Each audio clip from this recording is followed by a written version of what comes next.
नमस्कार, स्वागत है आपका चौथा पैगाम में। आपके साथ मैं हूं फिरदौस। नजर डालते हैं आज की गतिविधियों पर। बुरहानपुर में मानवाधिकार आयोग आपके द्वार कार्यक्रम का आयोजन किया गया, जिसमें आयोग के अध्यक्ष ने जिला पंचायत में लंबित मामलों की सुनवाई की। मध्य प्रदेश मानवाधिकार आयोग की ओर से आयोग आपके द्वारा कार्यक्रम चलाया जा रहा है। इसके तहत गुरुवार सुबह 11 बजे से जिला पंचायत बुरहानपुर में जन सुनवाई शुरू हुई। इसमें मध्य प्रदेश मानवाधिकार आयोग के अध्यक्ष मनोहर ममतानी और सदस्य राजीव कुमार टंडन नए और लंबित मामलों की सुनवाई कर रहे हैं। सुबह 11 बजे मध्य प्रदेश मानवाधिकार आयोग के अध्यक्ष और सदस्य बुरहानपुर पहुंचे। यहां से सीधे जिला पंचायत पहुंचे और सुनवाई शुरू की गई। इस दौरान विभिन्न विभागों के अफसर मौजूद थे। आयोग अध्यक्ष ADM Sheel Singade, ASP S Ganesh, SP Devendra के साथ जिला पंचायत पहुंचे। आयोग अध्यक्ष सदस्य ने विभिन्न विभागों के अफसरों से शिकायतों के संबंध में सवाल जवाब किए। जिला शिक्षा अधिकारी से स्कूलों से संबंधित जानकारी ली। इस दौरान मानव अधिकार आयोग के अपीली अधिकारी भी मौजूद थे। नवलसी सहकारी शक्कर कारखाना के चुनाव निष्पक्ष रूप से करने की मांग को लेकर बड़ी संख्या में अंशधारी किसान कलेक्टर कार्यालय पहुंचे और कलेक्टर से मांग की कि निर्धारित कार्यक्रम के अनुसार ही चुनाव प्रक्रिया हो। नवलसी सहकारी शक्कर कारखाना मर्यादित के चुनाव निष्पक्षता से कराने की मांग को लेकर काफी संख्या में अंशधारी किसान गुरुवार दोपहर 1 बजे कलेक्ट्रेट पहुंचे। यहाँ कलेक्टर भव्य मित्तल के नाम संयुक्त कलेक्टर अशोक कुमार जाधव को ज्ञापन सौंपा गया, जिसमें किसानों ने कहा कि हम गन्ना उत्पादक किसान होकर सहकारी शक्कर कारखाना के अंशधारी भी है। मध्य प्रदेश उच्च न्यायालय जबलपुर के आदेश 19 जुलाई 2023 के अनुसार मध्य प्रदेश राज्य सहकारी निर्वाचन प्राधिकारी भोपाल की ओर से कारखाने का निर्वाचन कार्यक्रम तय किया गया है, जिसके तहत 17 अगस्त को नामांकन पत्रों की जांच, नामांकन पत्रों की सूची का प्रकाशन, 18 अगस्त को नामांकन पत्रों की वापसी, चुनाव लड़ने वाले उम्मीदवारों की सूची का प्रकाशन और चुनाव चिन्हों का आवंटन। 23 अगस्त को संस्था के व्यक्तिगत सदस्यों की बैठक में मतदान और मतगणना की तिथि। 3 अगस्त 2023 को मध्य प्रदेश सहकारी निर्वाचन प्राधिकारी भोपाल ने सहायक आयुक्त सहकारिता प्रभारी उपायुक्त बुरहानपुर अजय पाल सिंह बिलोदिया को रिटर्निंग अधिकारी नियुक्त किया है। किसान मुरलीधर महाजन ने कहा, हम शक्कर कारखाना पहुंचे तो पता चला कि रिटर्निंग अधिकारी अजय पाल सिंह बिलोदिया कहीं बाहर गए हुए हैं, जबकि अभी चुनावी प्रक्रिया चल रही है। इसमें लापरवाही नहीं होना चाहिए। यही वजह है कि निष्पक्ष मतदान की मांग की जा रही है।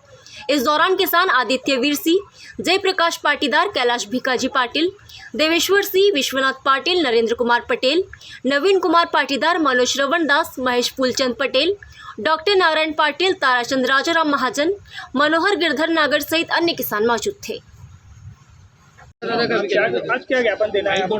आज हम ज्ञापन इसलिए देने आए, कारखाने के चुनाव संपन्न प्रक्रिया चालू हो गई है और हम चाहते हैं कि कारखाने के चुनाव निष्पक्षतापूर्ण संपन्न हो।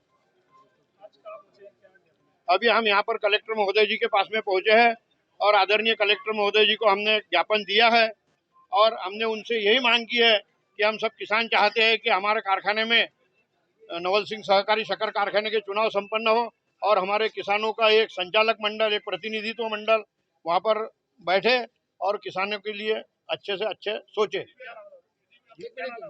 मेरा नाम मुरलीधर शिवलाल महाजन साहब, किसान। बनाए हुए किसानों के मंदिर में कुछ गतिविधियां ऐसी चल रही है जो किसानों के हित में नहीं है। उसको लेके ही आज हम ज्ञापन देने आए हैं कि जब चुनावी प्रक्रिया घोषित कर दी गई है तो फिर उसके अंदर विलम्ब क्यों रहा है। जैसे कल 9 तारीख को अधिसूचना जारी होनी थी। अब ये हाईकोर्ट माननीय उच्च न्यायालय का आदेश है कि 23 तारीख के पहले चुनाव कराने हैं। जब चुनाव हो रहे हैं तो चुनाव कराना नहीं चाह रहे हैं, जब नहीं हो रहे तो चुनाव कराना चाह रहे हैं। वो किसी भी तरीके से फैक्ट्री को बंद करने के कगार पे लाना चाह रहे हैं और कोई और मकसद नहीं है जो हम होने नहीं देना चाहते हैं। इसके लिए आज ज्ञापन देने आए हैं। केला उत्पादक किसानों ने मौसम आधारित फसल बीमा योजना के लाभ मिलने की मांग को लेकर कलेक्टर को ज्ञापन सौंपा। बुरहानपुर जिले के अनेक किसान एक जिला एक उत्पाद के तहत केले की फसल का नियमित उत्पादन करते आ रहे हैं। यहाँ मेहनतकश किसान देश और प्रदेश में गुणवत्तापूर्ण केले की फसल का उत्पादन करते हैं। केले की फसल 12 माह से अधिक होने के कारण इसमें अनेक प्रकार की बीमारी, CMV, मौसम बदलाव, हवा, आंधी, ओले के कारण समय समय पर बहुत नुकसान होता है, जिसके कारण हमारे केला उत्पादक किसानों को बहुत आर्थिक हानि का सामना करना पड़ता है। क्योंकि हमारे संवेदनशील प्रधानमंत्री महोदय ने पूरे देश में प्रधानमंत्री फसल बीमा योजना के तहत मौसम आधारित फसल बीमा योजना भी पूरे देश में लागू की है, जिसमें हम प्रदेश के साथ साथ बुरहानपुर जिले के किसान भी आते हैं और जिसका लाभ हमें 2019-20 के पूर्व तक मिलता रहा है। न जाने क्या कारण रहा कि ये योजना 2019 और 20 के बाद से बंद है। हम प्रगतिशील किसान संगठन के द्वारा अनेक वर्षों के साथ साथ इस बात को किसानों के लिए उत्तरदायी जनप्रतिनिधि, सांसद, विधायक, मुख्यमंत्री और प्रधानमंत्री तक अपनी बात विनम्र निवेदन के साथ पहुंचा चुके हैं, किंतु खेद की बात है कि हमारी वाजिब मांग को हमेशा अनदेखा किया गया। आपदा, किसानों के ऊपर जो आपदा आती है उसके लिए फसल बीमा होना अनिवार्य है। आज 2020 से मध्य प्रदेश के बरहामपुर जिले में बीमा नहीं हो रहा है, इसके लिए हम पहुंचे हैं और केले का बीमा होना अनिवार्य है, नहीं तो हम 15 अगस्त के बाद आंदोलन करेंगे और जगह जगह आंदोलन करके बहुत आक्रोश आएगा किसानों में। यही मेरी मांग है। हमने पूरे जिले के केला उत्पादक किसान जो विगत 1, 2 नहीं 3-4 बार प्राकृतिक विपदा के रूप में तूफान आए, उसका हमारे संगठन ने बहुत बिल्कुल तत्परता से आकलन के लिए निवेदन किया। आकलन हुए, आकलन के बाद में इस प्रकार से जो लिस्टें बनी कि कौन कौन से प्रभावित किसान हुए, किसकी कितनी केली गिरी, और उसके अनुसार जो मुआवजा राशि के लिए संघर्ष हुआ उसमें 2 लाख रुपए प्रति हेक्टेयर का जो मुआवजा तय हुआ, इसमें जो कुछ थोड़ा सा पक्षपातपूर्ण कार्रवाई हुई थी उसके विरोध में हम संगठन ने पुनः लड़ाई लड़ी, पुनः से सर्वे हुआ और फिर से वो जो मुआवजा सूची का आकलन करके क्या कमी क्या बेशी, उसके अनुसार आज की तारीख में यह जो सूची दर्शाती है कि हम केला उत्पादक किसानों के बीच में चाहे धामनगांव की बात हो कि फोफनार की बात हो कि दापोरा की हो कि अन्य ग्रामों की हो, जिसका की लिस्ट में नाम है, उसका नुकसान हुआ है, कितना नुकसान हुआ है इस लिस्ट में लिखा है।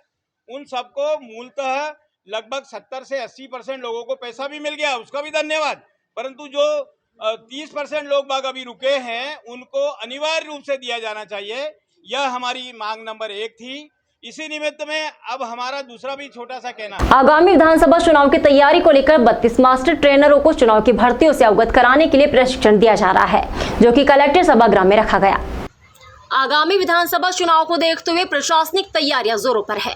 हालांकि अभी चुनाव की तारीख तय नहीं हुई है, लेकिन प्रशासनिक स्तर पर चुनाव आयोग पहले से ही सारी तैयारियां करा रहा है। गुरुवार को स्थानीय कलेक्ट्रेट में 32 मास्टर ट्रेनर्स को अफसरों ने चुनाव प्रक्रिया की बारीकियों से अवगत कराया।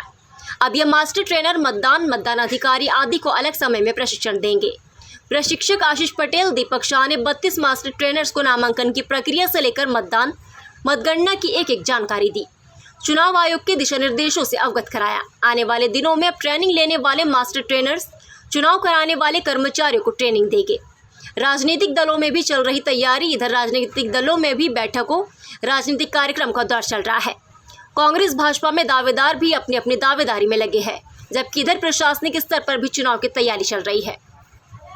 ये आज जो मास्टर ट्रेनर्स हैं उनको मतदान दलों को ट्रेन करने के लिए और जो चुनाव की जो पूरी प्रक्रिया है उससे अवगत कराने के लिए आज ट्रेनिंग रखी गई। कितने मास्टर ट्रेनर इसमें रहेंगे? हमारे पास 32 मास्टर ट्रेनर हैं। और ये मास्टर ट्रेनर के आगे क्या रूपरेखा रहेगी? मास्टर ट्रेनर चुनाव में जो है हर प्रक्रिया के हर चरण होते हैं, जैसे स्क्रूटनी है या जो नामांकन है, तो वहाँ सहायता करेंगे। इसके अलावा जो मतदान दल है उनको जो है ट्रेनिंग देंगे। सर आपका नाम? मैं आशीष पटेल और मेरे साथ है श्री दीपक शाह।